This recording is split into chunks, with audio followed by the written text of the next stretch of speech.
There was a noticeable shift in fan discourse during the airing of Sapphire that went beyond the storyline itself, focusing instead on the on-screen chemistry between Özge Yağız and her co-star Burak Akgül. While chemistry is a common topic in television discussions, in this case it became particularly significant because it was constantly compared to her earlier work with Gökberk Demirci.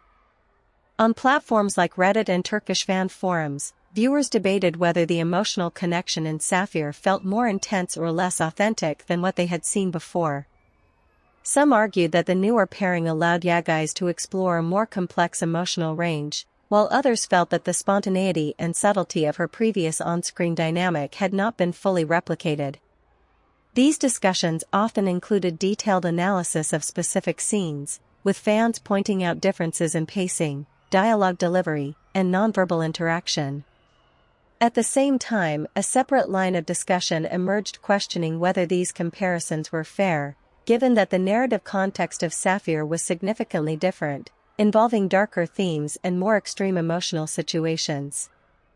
This perspective suggests that audience expectations are often shaped by previous experiences, making it difficult for actors to be evaluated independently of their past roles.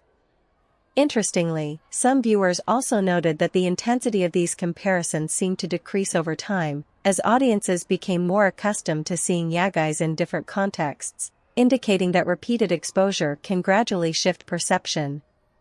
However, the initial reaction demonstrates how strongly early career roles can influence long-term audience expectations.